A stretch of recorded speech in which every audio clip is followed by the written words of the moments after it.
शादीशुदा लोगों को एक बड़ी सीख देने वाली कहानी।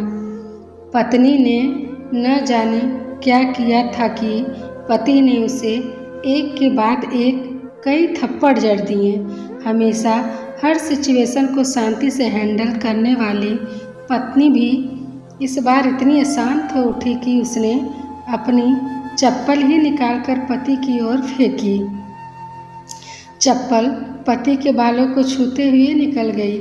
एक किस्सा यहीं पर खत्म हो सकता था, मगर पति ने इसे अपनी मर्दानगी का विषय बना लिया और बात बद से बदतर होती चली गई। रिश्तेदारों ने भी आग में घी का काम किया। किसी ने कहा, जो औरत अपने पति को चप्पल से मार सकती है वो ना ही तो वफादार हो सकती और ना ही पतिव्रता।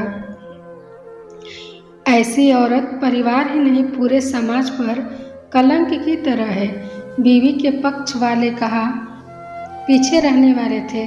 किसी ने कहा 21वीं सदी में भी जो स्त्री के साथ मारपीट करते हैं उन्हें तो जेल भेज देना चाहिए। तो कोई कहता ज़रूर उसको कोई और पसंद आ गई होगी, इसलिए अब पत्नी से मारपीट करने लगा है। बात कोर्ट तक पहुंच गई। दोनों पक्षों ने एक दूसरे के खिलाफ केस फाइल कर दिया। पति ने चरित्रहीन होने का तो पत्नी ने दहेज और शारीरिक उत्पीड़न का आरोप लगाया। 2 वर्षों से अधिक समय के लिए केस चला था। इन 2 वर्षों के दौरान दोनों पति पत्नी अलग अलग रहे थे। इन 2 वर्षों के दौरान दोनों पक्षों के समर्थकों की संख्या कम हो गई थी।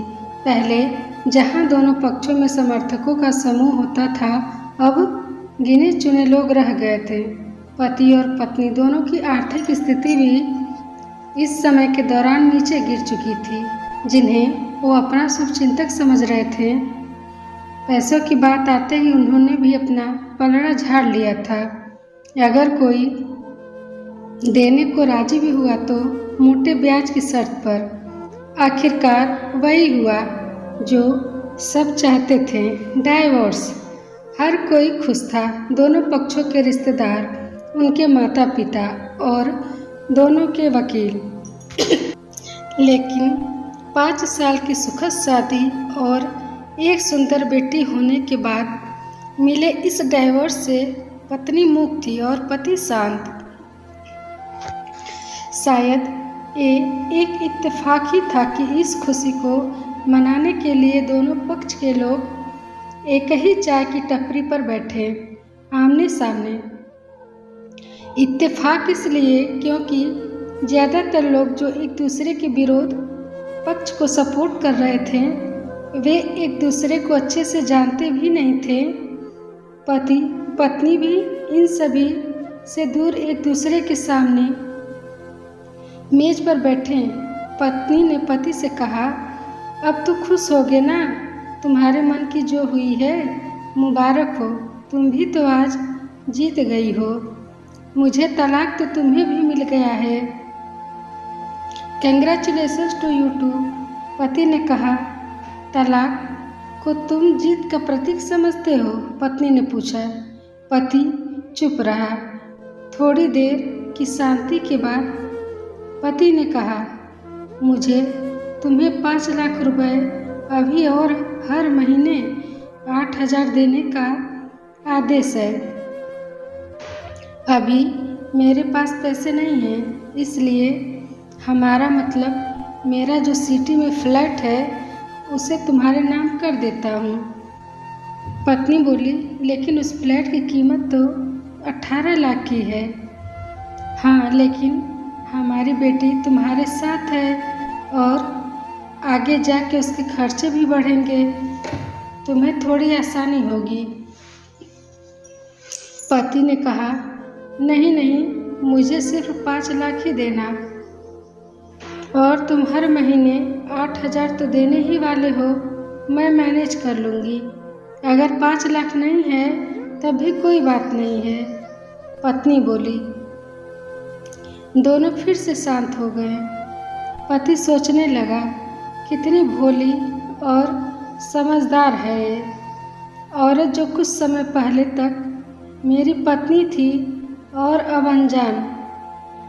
ये वही है जो कम से कम खर्चे में घर चलाती और पैसे बचाकर मेरे जन्मदिन और बर्थडे पर हमेशा मेरे लिए नए कपड़े खरीद लाती। कभी बीमार भी हो जाती तो पैसे बचाने के लिए मुझे मालूम न होने देती और घरेलू नुस्खों से अपना इलाज कर लेती। मगर घर में कोई और बीमार होता तो तुरंत डॉक्टर के पास लेकर जाती। मेरी ही मति मारी गई थी। मैं ही अपनी झूठी मर्दानगी के चक्कर में इतनी बड़ी गलती कर बैठा। पत्नी के दिमाग में भी उथल पुथल चल रही थी। अभी भी वैसा का वैसा ही है। पहले भी खुद से ज़्यादा हमारे बारे में सोचता था और अब भी वही कर रहा है। ये वही आदमी है जो मुझे एक्सीडेंट से बचाने के लिए खुद मोटरसाइकिल के आगे कूद पड़ा था और अपनी अंगुली तोड़वा बैठा था। पता नहीं कौन सी मनहूस घड़ी में झगड़ा कर बैठी। पति ने मौन तोड़ते हुए पूछा, अब तुम्हारे कमर का दर्द कैसा है? ज़्यादा तकलीफ तो नहीं होती? पत्नी हल्का सा मुस्कुराई और बोली, अभी भी होता है। अब तो पेट में भी क्रम्स उठते हैं। वो तो होगा ही। तुम योगा या कसरत भी तो नहीं करती हो। अब किसी गायनेकोलॉजिस्ट को जरूर दिखा देना। पति ने कहा, तुम बताओ तुम्हारा अस्थमा कैसा है? अब क्या अब भी दौड़ पड़ते हैं? पत्नी ने पूछा। हाँ पड़ते हैं, पहले से ज़्यादा, क्योंकि अक्सर इन्हेलर भूल जाया करता हूँ। याद दिलाने के लिए तुम जो नहीं हो। पति बोला। पत्नी की आंखों में आंसू आ गए। वो बोली, तुम्हें मेरे चरित्र पर सवाल नहीं उठाने चाहिए थे तो ये परिस्थिति आती ही नहीं। हाँ मैं जानता हूँ तुम बहुत अच्छी हो। मुझसे गलती हो गई, बहुत बड़ी गलती। मैं लोगों के बहकावे में आ गया था। पति बोला, तुमने भी तो मुझ पर दहेज का इल्ज़ाम लगाया था। वो बोला, गलत था और इस बात का मुझे भी पछतावा हुआ। पत्नी ने कहा। पति कुछ कहना चाह रहा था लेकिन हिचकिचा रहा था। पत्नी ने पूछा, कुछ कहना चाहते हो? वो बोला, क्या सब पहले जैसा नहीं हो सकता? क्या मतलब? पत्नी बोली, मतलब कि हम फिर से पहले की तरह पति पत्नी बनकर, सच्चे दोस्त बनकर नहीं रह सकते? पति बोला, पर ये डाइवोर्स के पेपर दिखाते हुए पत्नी ने कहा, फाड़ देते हैं। पति ने अपने पास रखे डाइवोर्स के पेपर फाड़ते हुए कहा। पत्नी ने भी अपने पास रखे पेपर फाड़ दिए।